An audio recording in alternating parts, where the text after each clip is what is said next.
Hola, ¿cómo les va? Bienvenidos a Ingeniería y Factibilidad Ambiental. Mi nombre es Nelson Elizondo y junto con el ingeniero José Luis Guevara y la ingeniera María José Trapaglia vamos a estar llevando adelante esta materia de Ingeniería y Factibilidad Ambiental este año de una manera bastante particular gracias a la pandemia que todos conocemos. Les voy a compartir a continuación la primera presentación que tenemos prevista para la materia.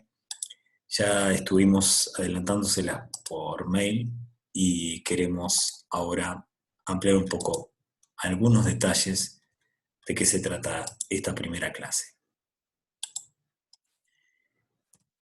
Como les dije, la cátedra está integrada por el ingeniero José Luis Guevara, que es ingeniero químico de la UTN, es ingeniero laboral también de la UTN, ingeniero de seguridad ambiental de la Universidad de la Marina Mercante.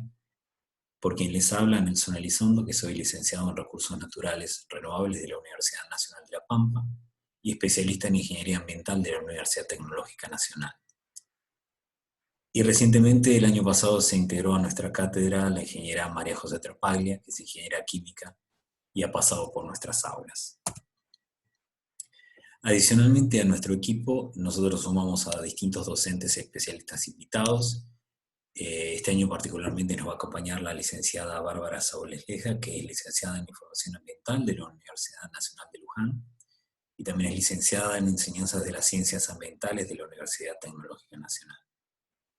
También nos acompaña la licenciada María Laura Mayol, que es licenciada en Meteorología de la UBA y especialista en Ingeniería Ambiental también de la UTN, y está haciendo un doctorado en la temática de cambio climático. Y la ingeniera química Justina Garro, también egresada de la UTN y especialista en ingeniería ambiental de esta casa. ¿De qué se trata nuestra materia? Bueno, el tema que vamos a tratar fundamentalmente es la factibilidad sustentable de los proyectos. El objetivo que perseguimos es demostrar la aceptabilidad y la factibilidad que tienen estos proyectos desde el punto de vista ambiental. Y desarrollamos una metodología académica basada en las competencias. El modelo que utilizamos es el estudio de casos. A partir de la aplicación y el análisis de información teórica, vamos elaborando y desarrollando contenidos e informes, hasta finalmente poder desarrollar la defensa y la exposición. Muchas veces utilizamos dentro de esta actividad un juego de roles, donde intercambiamos funciones y roles y responsabilidades para poder entender y ponernos en la piel de alguna de las partes interesadas y también ser parte de quien toma la decisión de si un proyecto termina siendo factible ambientalmente o no. Y para esto nosotros vamos desarrollando distintos contenidos teóricos basados en el estudio de casos y tenemos temáticas de articulación, eh, entre otras, por ejemplo, el marco regulatorio, la metodología de estudio, la articulación con el resto de la carrera, porque parte del proyecto que nosotros vamos a estar siguiendo como estudio de casos tiene que ver con el proyecto que se ve en Integración 5. Y ya adelantamos antes que esta materia tiene mucha multidisciplinaridad temática y por eso nos basamos en distintos especialistas para el desarrollo de distintos contenidos donde nuestras capacidades son limitadas o no son del área de nuestro conocimiento, entonces nos basamos en los conocimientos de profesionales amigos que a la vez nos dan un enfoque de la realidad, incorporan experiencias, competencias y distintas visiones de lo que queremos lograr en el conocimiento de la ciencia ambiental en este caso. Estamos hablando de una materia que tiene por nombre Ingeniería de Factibilidad Ambiental. No es necesario aclarar de qué se trata la ingeniería. Sabemos, ustedes están estudiando ingeniería química y sabemos que la ingeniería es una disciplina o un conjunto de disciplinas que buscan resolver problemas. Cuando hablamos de factibilidad estamos tratando de hacer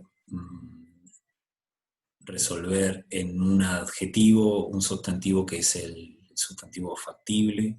Algo es factible cuando es realmente realizable, cuando se puede llevar adelante, cuando se puede finalizar, es viable.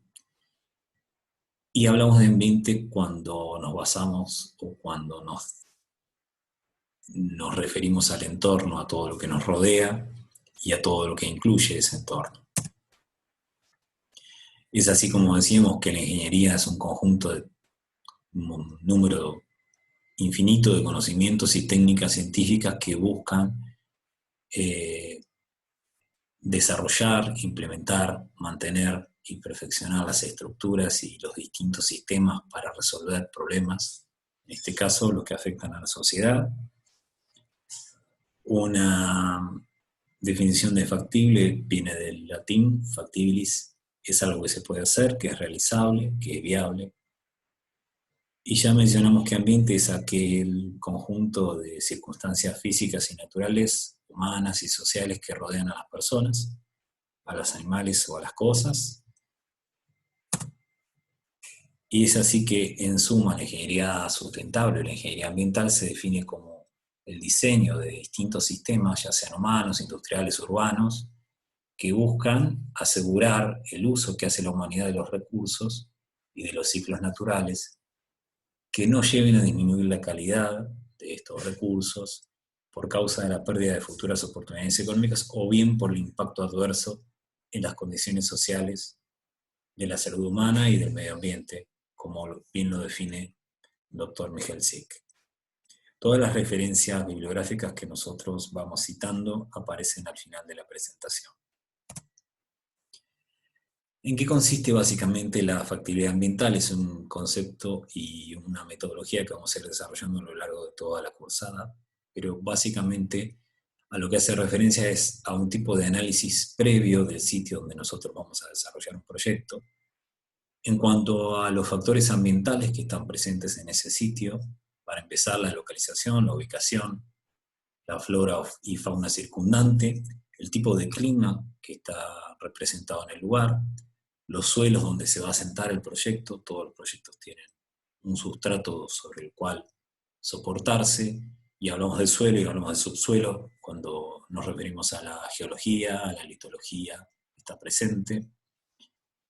Y también el grado de conservación o alteración que tienen estos recursos, estos factores ambientales, en este caso el medio físico y biológico, como también un análisis del tipo social del área de influencia, tanto directa como indirecta, es decir, conocer a las poblaciones, a las comunidades que están representadas, sin olvidar en ese recorrido de análisis los aspectos legales, ambientales y de potencial uso del suelo, así como los planes de desarrollo previstos por la política de Estado, con el objeto final de evaluar las posibilidades, los distintos condicionantes que se pueden presentar, ya sea que aparezcan oportunidades o restricciones, y que esas restricciones, oportunidades, condicionantes van a terminar dando por resultado si el proyecto en ese determinado lugar de emplazamiento resulta factible o no.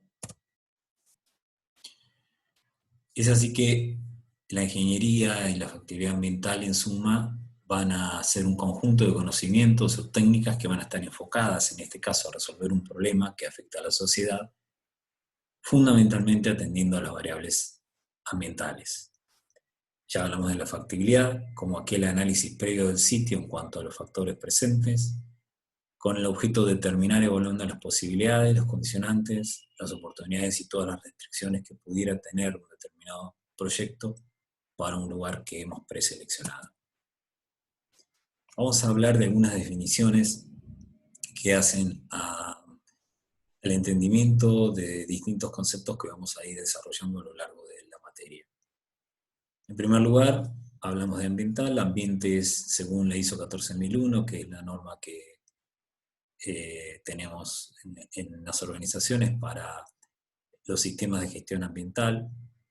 Dice ISO 14001 que el ambiente es el entorno del sitio en que opera una organización. Incluye los factores del medio, claramente, el aire, el agua, el suelo, todos los recursos naturales, la flora, la fauna, los seres humanos y su interrelación.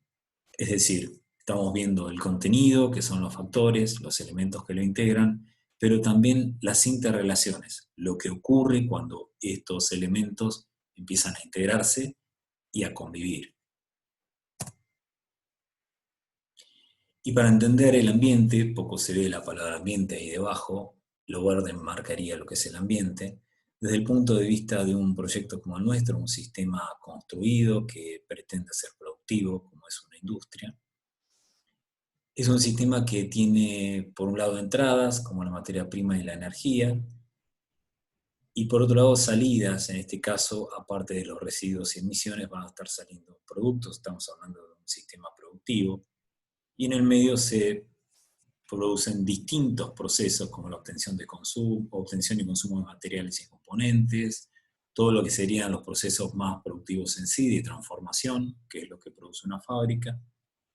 Tiene alcance a lo que es la distribución, la venta, expandir ese producto a lo largo del territorio, y también el uso que se le da a esos productos o a esos servicios hasta su reciclaje o puesta en valor de acuerdo a lo que pudiera ser el fin de ciclo de vida hasta la eliminación final, o si es que se pudiera reciclar un residuo o un efluente o una emisión, que finalmente son las salidas. Entonces, el ambiente fundamentalmente es nuestro proveedor de materias primas, insumos, energía, y es nuestro receptor de aquellas cosas que no nos sirven, como son los desechos, las emisiones, los efluentes o los residuos sólidos también. Otras definiciones. Todos sabemos que ecología, según la definición desde la biología, es la ciencia que estudia la casa, oikos en griego es casa, logía, estudio, tratado de. El estudio de la ecología presenta distintos niveles de organización.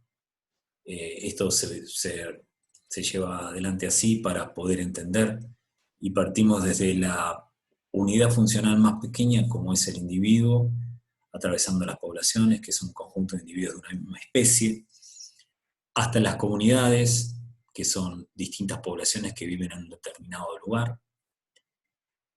Ya cuando distintas poblaciones que forman una comunidad y viven en un determinado sitio se interrelacionan también con el medio físico y la energía proveniente del sol, que también es considerada medio ambiente físico, estamos hablando de un ecosistema hecho y derecho, donde se intercambia energía y donde se producen los ciclos de la materia.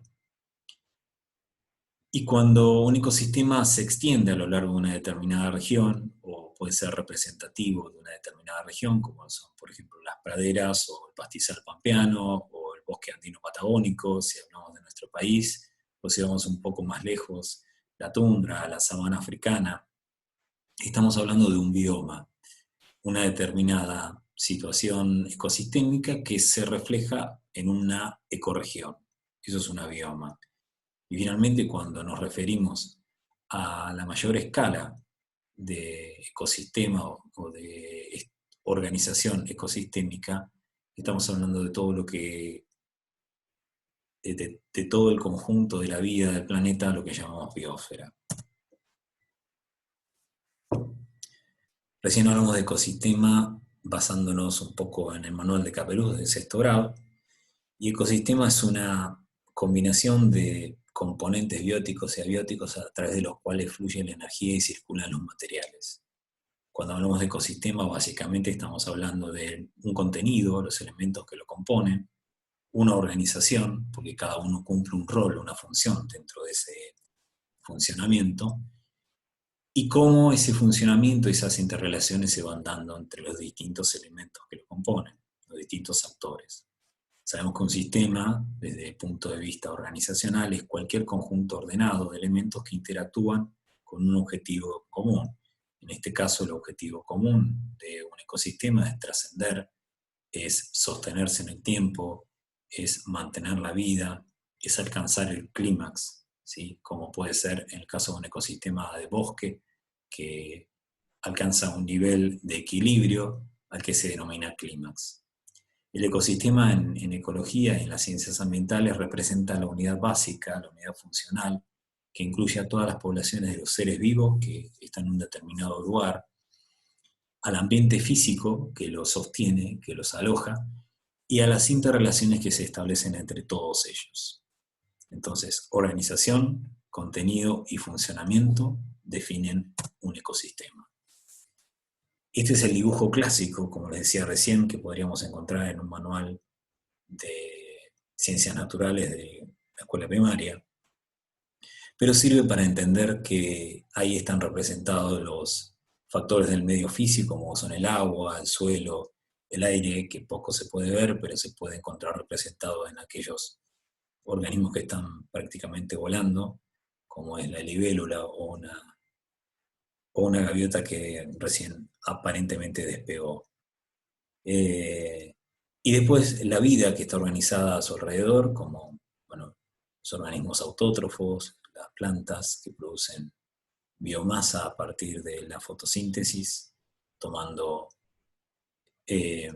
determinados elementos del sustrato y combinándolos con energía del sol, transforman esa energía en materia viva y finalmente en biomasa que entran en el circuito de los consumidores. Ahí aparecen los herbívoros que finalmente comen eso, se alimentan de esa biomasa y van a terminar siendo también alimentos de los que están después en la cadena trófica, hasta que en algún momento aparece el hombre también, que es uno de los elementos de este ecosistema que no está representado, porque generalmente en la idealización un ecosistema se ve como un elemento natural, un componente básicamente intangible, mientras que en la realidad los ecosistemas están modificados y están siendo todo el tiempo intervenidos por el hombre. Hablamos de recursos naturales o hablamos de que hay distintas funciones dentro de un ecosistema. Dijimos que alguien alimenta a otro y que también, no lo dijimos, pero hay quienes producen iones para que los autótrofos, las plantas, puedan tomar esos iones del suelo y transformarlos en biomasa. Y bueno, ahí es donde están los organismos que son los descomponedores, ¿sí? Como hongos, mohos, bacterias. Y decíamos que cada uno tiene un rol dentro de la naturaleza o dentro de un ecosistema, y cuando a esos elementos de la naturaleza nosotros le atribuimos, el hombre le atribuye algún tipo de utilidad, ya sea física o estética, sea actual o sea potencial, porque desconocemos el uso que puede tener, como muchas veces ocurre con plantas que no tienen uso, pero que podrían llegar a tener un uso de tipo medicinal o alimentario, vaya a saber, digamos, qué tipo de uso se puede encontrar en el futuro, porque de hecho para eso se ejerce un rol desde la tecnología. Terminan siendo un recurso natural. Incluso aquello que puede ser solamente de carácter estético, como un paisaje. Un paisaje es un recurso natural que generalmente se explota a través del turismo, y esa utilidad que se le da es básicamente estética, ¿no? Alguien va a sacarse una foto, a filmar un video o simplemente a deleitarse, a disfrutar de esa belleza perceptual. En síntesis, es recurso natural todo lo que obtenemos del ambiente y que de alguna manera nos sirve para satisfacer nuestras necesidades. ¿Cuáles son los recursos naturales más básicos? Fundamentalmente, los primeros 4 son recursos naturales del medio físico, el suelo, donde nosotros sostenemos el resto de la vida, donde basamos nuestra actividad, donde sostenemos nuestras casas, donde construimos nuestras plantas industriales y donde plantamos también los recursos que terminan siendo alimento o forraje para generar alimento para el hombre y para animales. La atmósfera y el espacio aéreo es de donde sacamos tanto los recursos que la atmósfera nos da, muchas veces oxígeno, nitrógeno, muchas de las plantas industriales y petroquímicas utilizan esos recursos, están sacados de la atmósfera. También constituye el espacio aéreo, que tanto utilizamos cuando queremos trasladarnos. y es el receptor de nuestros desechos gaseosos, así que también necesitamos de los servicios ecosistémicos que nos da la atmósfera, que es la renovación del aire, la incorporación de todos los gases que no nos sirven y que terminan siendo desechados a la atmósfera. El agua en sus distintas formas es un recurso, el agua ya sea superficial, subsuperficial, salada, marina, ríos, arroyos, lagos, etcétera, o la misma agua que está contenida en el suelo. Los minerales y rocas que nos proveen de materias primas. Ahí tenemos mucho para hablar. Toda la tabla de los elementos está contenida o proviene de los minerales. La flora y la fauna. Vamos a tener alguna clase particular sobre esto, luego con la licenciada Saúl Esleja. Y las bellezas panorámicas, como hablábamos recién, que tienen algún valor escénico, un valor estético, como la foto que podemos ver ahí.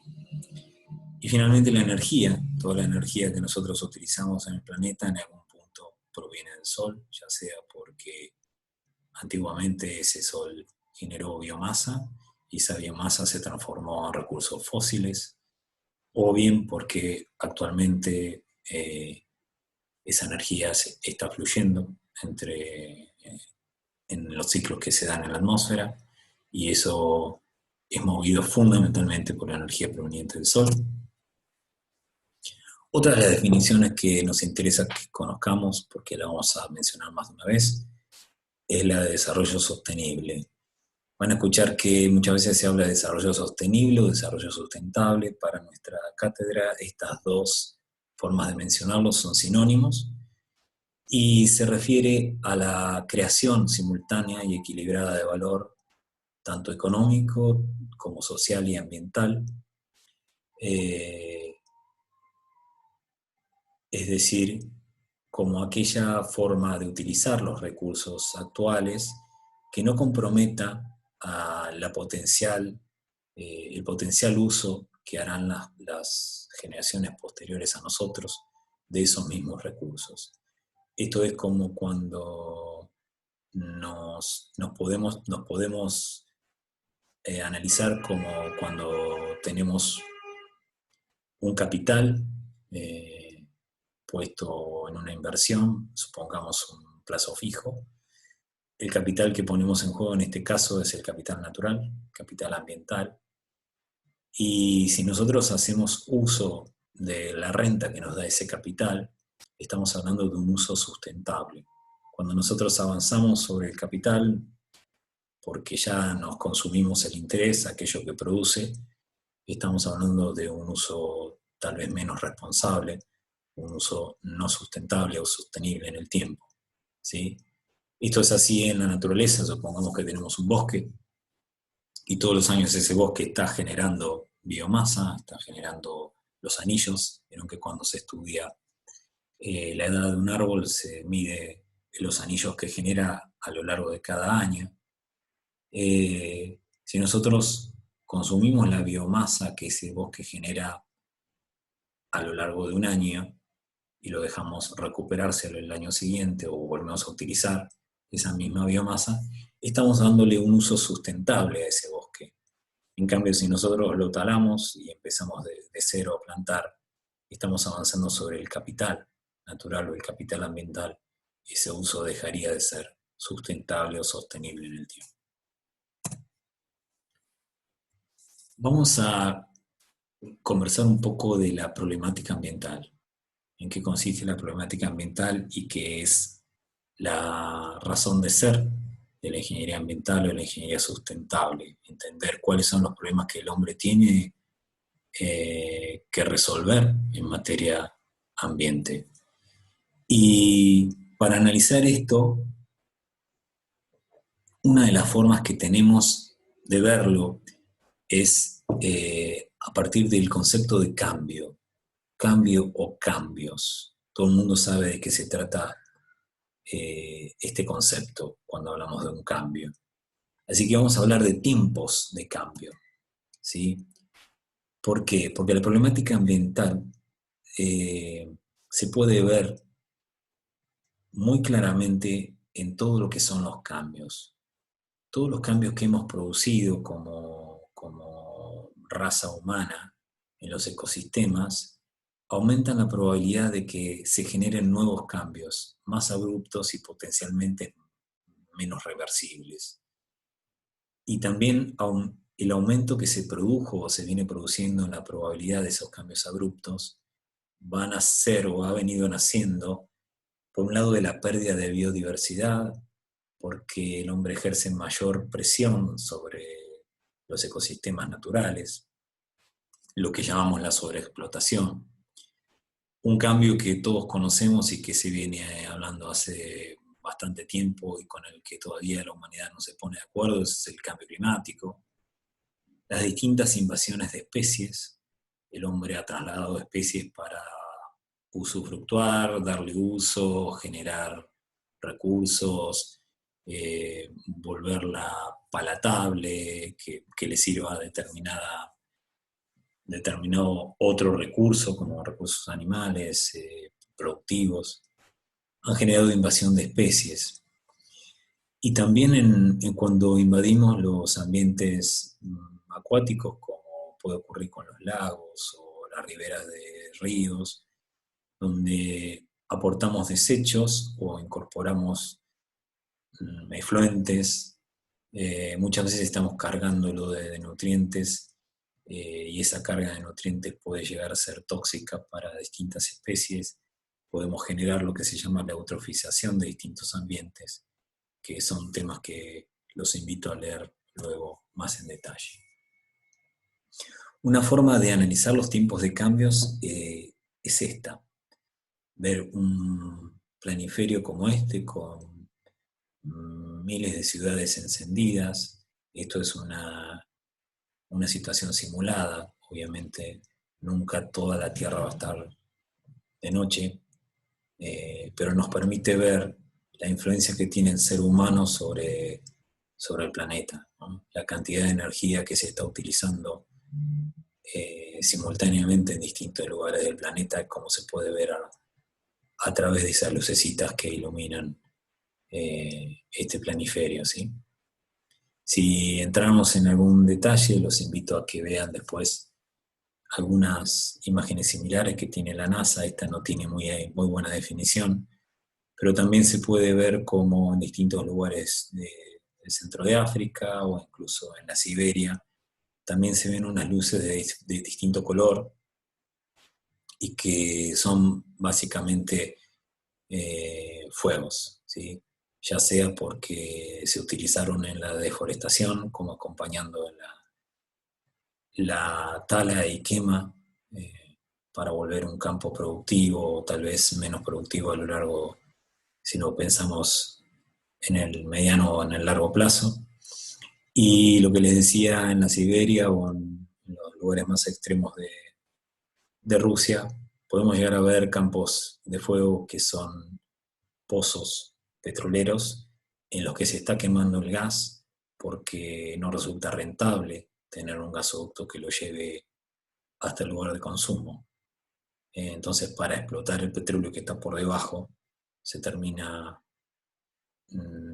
desechando ese gas, y la mejor manera de desecharlo a la atmósfera de manera segura y, bueno, de alguna manera también mejor para el efecto invernadero es produciendo su quema.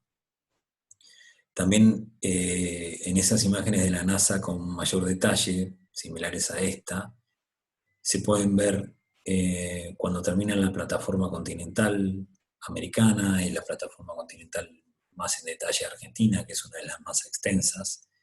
Se pueden ver unas lucecitas. Esas lucecitas en el medio del mar son nada más y nada menos que barcos palangreros, barcos que pescan calamar. El calamar es un bicho muy curioso y se acerca donde hay luz, y ahí es donde aprovechan esos barcos para capturarlos y llevarlos a sus bodegas, y finalmente terminan siendo rabas. ¿Sí? Eso también habla de el uso que el hombre le da a este planeta, y por eso una forma de analizarlo es verlo como la edad del hombre, ¿no? El antropoceno. Hablábamos de cambios y hay muchos ejemplos de cambios. Lo concreto es que durante los últimos 50 años el hombre estuvo cambiando la estructura de los ecosistemas y también su funcionamiento de una manera mucho más veloz, más rápida y extensiva, tanto en menos tiempo y en mayor geografía, que en cualquier otro objetivo comparable de la historia. Y todo esto lo ha hecho fundamentalmente para obtener recursos. Todos comemos, nos vestimos, utilizamos energía, tenemos una vivienda. De eso se tratan los cambios. ¿Y qué producen los cambios? Hablábamos recién de la extensión de los sistemas, o la extensión de los sistemas modificados, los ecosistemas agropecuarios, los sistemas cultivados. Son áreas que por lo menos han alterado un 30% del paisaje y abarcan un 24% de la superficie terrestre. Todo lo que vemos sombreado en color naranja o color ocre son áreas de cultivo que antiguamente no lo eran. Desde 1950 a 1980, en esos 30 años, el registro es que se han convertido en mayor cantidad de superficies al uso agrícola que en los 150 años que van entre 1700 y 1850, que son las etapas previas a la revolución industrial. Fíjense que en 30 años se produjo un cambio, como decíamos recién, un cambio más acelerado, más abrupto que en un periodo muchísimo más amplio de 150 años antes. Una de las problemáticas, por supuesto, que tiene que ver con ese cambio de uso del suelo, es la degradación del suelo. Y es así que ahora nos encontramos con otro planiferio, donde encontramos diferentes estados o estadios de degradación del suelo, y que año a año se van reconsiderando y reconfirmando el estatus de conservación de este tipo de recursos. Por supuesto que los cambios que producimos en el ambiente a alguien le generaron ganancias, ya sea en términos de bienestar humano. Hoy en día tenemos una calidad de vida, un estándar de vida, un desarrollo económico, pero ese precio que lo ha tenido que pagar es el capital natural, ¿sí? Así que todos los cambios que nosotros producimos para nuestro bien, para el beneficio de la humanidad, a la larga tienen un impacto, que es lo que mencionamos, impacto ambiental, y los platos rotos los paga justamente ese capital ambiental o el capital natural, que es el que nos damos el gusto de modificar. Y por supuesto que estos cambios se producen a la luz de distintas decisiones. Fíjense, uno de los casos que les propongo analizar se produjo en la Unión Soviética. Los que tomaban decisiones en ese territorio compararon los beneficios económicos que les producía un metro cúbico de agua de un río para cultivar distintos cultivos de algodón versus la alimentación del mar Aral. Y tomaron la decisión de elegir la irrigación, es decir, bloquearon los ríos para producir irrigación y favorecer los cultivos de algodón. Y las extracciones que se produjeron de los dos ríos principales que alimentaban este mar Aral casi se duplicaron entre 1960 y el año 2000. ¿Cuál fue el resultado de todo esto? Para el año 2005, ese mar había perdido el 90% de su volumen y casi 3/4 partes de su área. Ese es concretamente el mapa del año 1999 y 6 años después. Fíjense cómo se fue reduciendo la superficie del mar Aral. Después pueden ver en mayor detalle, pero los ríos que lo alimentaban, uno de los ríos que viene está por acá, luego hay otro río que está por acá, que fueron desviados para producir campos de algodón. Pero la cosa no queda ahí. Los impactos y las consecuencias también las terminó pagando la población. ¿Por qué? En ese mar se perdieron 60.000 puestos de trabajo de la pesca y el latado. Y muchas personas tuvieron que emigrar a medida que ese delta se convirtió en un desierto. Y por otra parte, ese desierto terminó siendo fuente de desalinidad, y los vientos que rescataban de ahí las sales amenazan tanto la salud de los residentes de zonas de hasta 1.000 kilómetros de distancia, y han provocado también daños en los cultivos, no solo por la salinidad, sino también por el arrastre de distintos pesticidas. Fíjense cómo una decisión termina provocando distintas consecuencias, posiblemente por no evaluarse un proyecto, ¿no? De eso se trata la idea de verificar la factibilidad ambiental de un proyecto, la factibilidad estratégica, la posibilidad de desarrollarse el proyecto. ¿Es posible? Necesitamos analizar, ya vamos a ver más adelante en esta misma materia, cuáles son las amenazas, las oportunidades, las fortalezas y las debilidades de un determinado proyecto. Tal vez si quienes tomaban decisiones hubieran considerado esto, la cosa no sería como la estamos contando. Y la problemática ambiental también la podemos analizar desde el punto de vista global y desde el punto de vista local. Si hablamos de la problemática ambiental global, la que está a la cabeza de todas es el cambio climático. Ya mencionamos de qué se trata. El crecimiento poblacional es otra de las problemáticas que la humanidad enfrenta, ¿sí? Cada vez somos más y cada vez demandamos más recursos y cada vez demandamos mayor calidad de esos recursos. Todos queremos tener un estándar de vida como el de Suecia, pero este planeta no soporta un estándar de vida de 7.000 millones de personas que somos, como el de Suecia. Seguramente tenemos que bajar nuestras expectativas o salir a buscar un planeta de repuesto.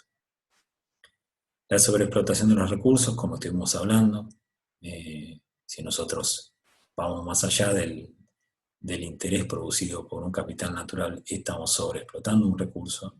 Es por eso que es importante conocer cuál es la capacidad de producción que tiene el medio ambiente en su estado natural, o si lo estamos modificando, cuáles son los recursos que necesita para sostenerse a lo largo del tiempo. La destrucción y degradación de hábitats, porque justamente con esa sobreexplotación vamos conquistando cada vez más territorios naturales,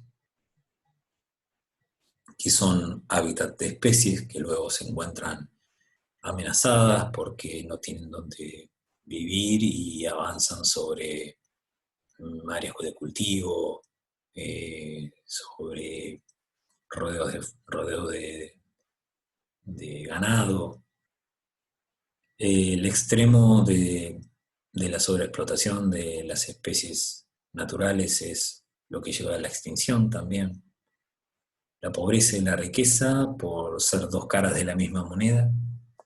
Por un lado, los pobres están más en contacto con los recursos, muchas veces tienen que valerse de la caza, de la pesca, de la extracción, el uso de biomasa para generar calor o energía, y la riqueza por sobreconsumo, hiperconsumo, consumismo, por desechar cosas que no deberían tener un solo uso o que no deberían tener una obsolescencia programada. Y la contaminación versus salud es un tema aparte para analizarlo con mucho detalle. Hay muchas localidades, especialmente en los alrededores de complejos productivos, complejos industriales, que reciben muchas veces los residuos o los desechos, especialmente a nivel desechos gaseosos o efluentes gaseosos, emisiones gaseosas, que terminan siendo un problema para las vías respiratorias de las poblaciones locales. Y no podemos dejar de hablar de pandemias. Justamente estamos atravesando una muy importante. Las pandemias hoy en día están paralizando el mundo. Habrán visto por ahí que han producido algunos efectos ambientales positivos, ya sea porque hay menor consumo de combustibles fósiles, entonces el aire está más limpio, ¿sí? En la ciudad de Buenos Aires pueden entrar después en algún momento que les interese. Están online los resultados de los monitoreos de calidad de aire. La ciudad de Buenos Aires tiene 3 puntos de monitoreo y según lo que se pudo ver en los últimos días, gracias o en virtud de la parálisis que tenemos del aislamiento obligatorio, estamos hablando de una reducción de un 30% de las emisiones habituales en la calidad de aire de la ciudad de Buenos Aires, y así podríamos ir extendiendo eh, esta misma realidad al resto del globo. Quería mostrarle, vamos a ver si me sale, una imagen, creo que sí.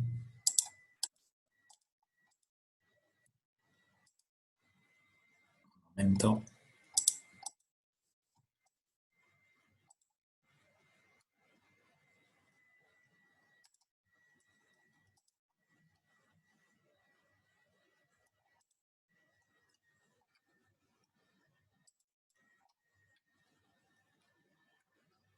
Bueno, no va a poder ser. El sistema no me lo está permitiendo, así que vamos a seguir con la presentación. Después les voy a dejar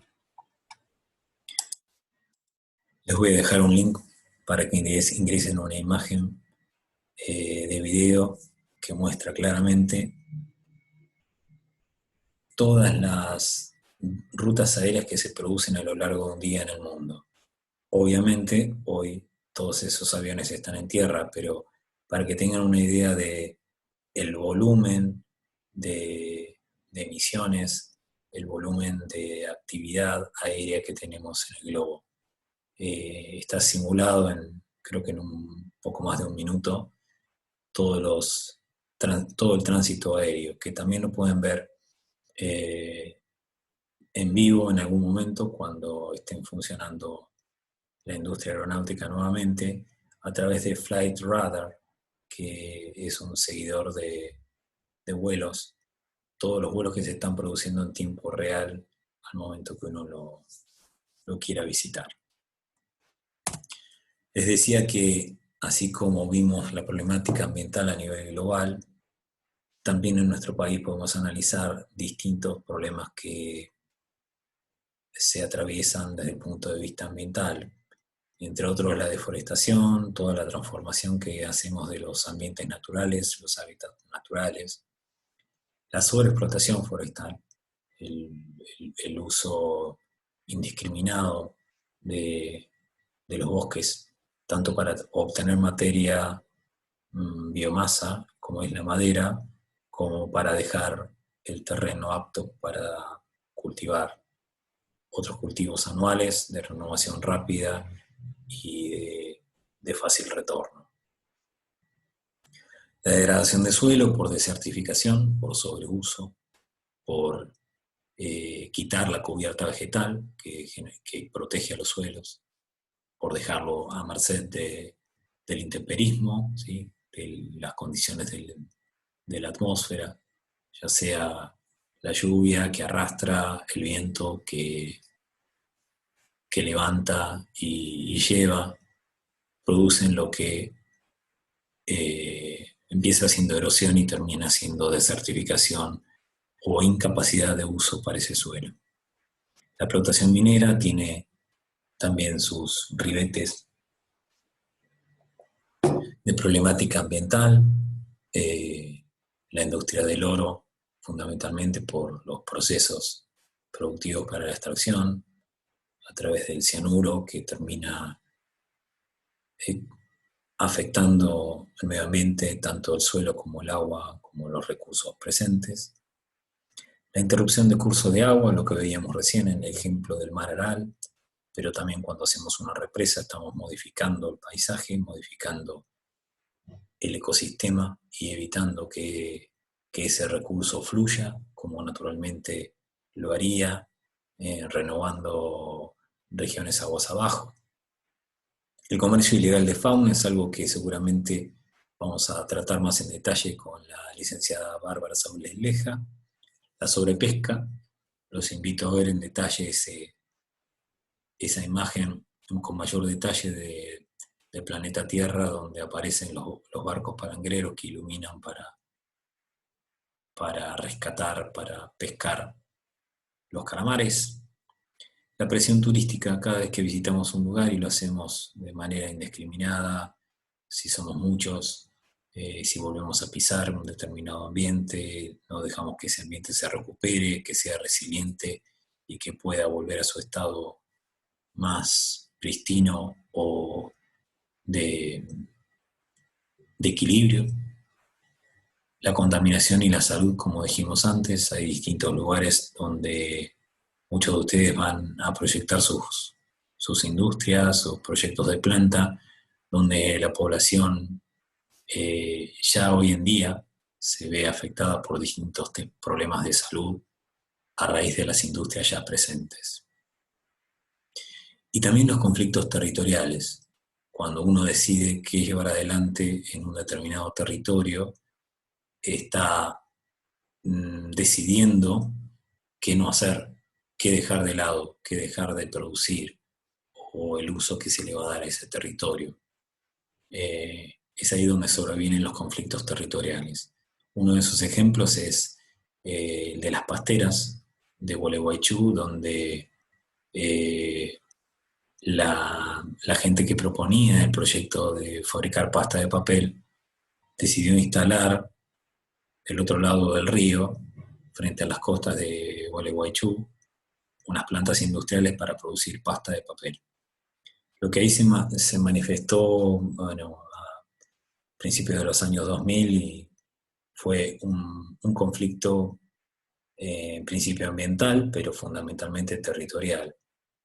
Lo que no se entendió en su momento era justamente eso, de que se trataba de un conflicto, de una lucha por el uso del suelo y no por la contaminación o los efectos ambientales que pudiera provocar esa industria, sino que lo que había que pensar es que de este lado del río había una actividad turística y que para esa actividad turística una industria del otro lado afectaba ese paisaje y que de alguna manera esas dos actividades que buscaban utilizar el territorio de distinta manera resultaban incompatibles.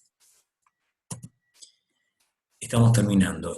Los invito a visitar alguna de estas páginas y también los apuntes de la materia y estos libros que estamos compartiendo, las citas que compartimos en esta presentación. Bueno, la próxima clase estarán transitándola junto con la licenciada Bárbara Saules Leja y vamos a empezar a hablar de los factores del medio biológico y los factores del medio social.